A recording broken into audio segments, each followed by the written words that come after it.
Pero itong si Aling Clara, nabigyan lamang ng posisyon, ay wala. Bulag. Bulag na bulag.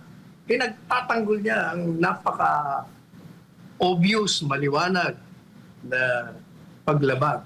Sasabihin niya, wala naman daw kinalaman sa sovereignty. Sus, Maria Jose. Aling Clara, bakit ka mo may kinalaman? Sapagkat isang mamamayang Pilipino ang isusuko mo sa isang dayuhang hukuman na wala namang jurisdiction dito sa ating bansa. At yan ay sinabi ng principal mo, presidente ng bansa, walang jurisdiction. So kung walang jurisdiction, o di illegal, ang ginawa nilang pag-i-issue ng warrant of arrest sa isang mamamayan ng isang bansa na hindi naman miyembro. Ang nangyari dito, si Pangulong Duterte, itong ICC na walang jurisdiction, nag-issue ng warrant, pinakiusapan ng Interpol na tulungan mo kaming arestuhin yan. O madalit sabi, ginawa niyang ahente ang Interpol na wala namang kapangyarihan. Pinakiusapan lang ng isang principal na walang jurisdiction ang isang ahente.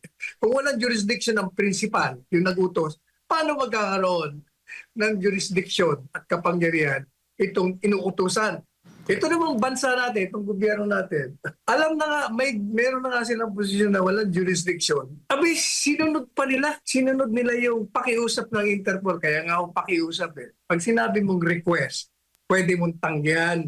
Hindi totoo yung sinasabi, hindi, may obligasyon tayo. Ang obligasyon natin ay ipatupad kung ano ang batas.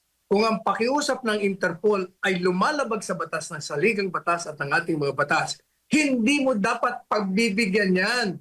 Kasi kontra sa batas yan. So hindi mo pwedeng sabihin na obligado tayo. Wala tayong obligasyon. Ang obligasyon natin ay pairal natin kung anong sinasabi ng ating batas. Kaya Aling Clara, kung nahihirapan ka at nagmumukha kang kawawa, nagmumukha kang tangier tuloy sa mga paliwanag mo, eh umalis ka na lang dyan para yung tarnished reputation mo, medyo makarecover ka ng konti. Sayang, abogada ka pa naman. Na lang gawin mo. Buti pa, magpitiw ka na lang. Sumama ka na doon sa mga tao na naninindigan sa tunay na kalagayan ng bansa. At yung mga pinag-aralan mo sa College of Law, huwag mong kalilimutan kahit saan ka makarating, sapagkat ang integridad ng isang abogado ay umayakap sa kanya at dinadala siya kahit sa panig ng mundo siya pumunta. Pag ang reputasyon mo bilang abogado ay masama, kahit saan ka pumunta, masama na yan. Kaya nag-uusapan ka ng circuit, hindi po ba?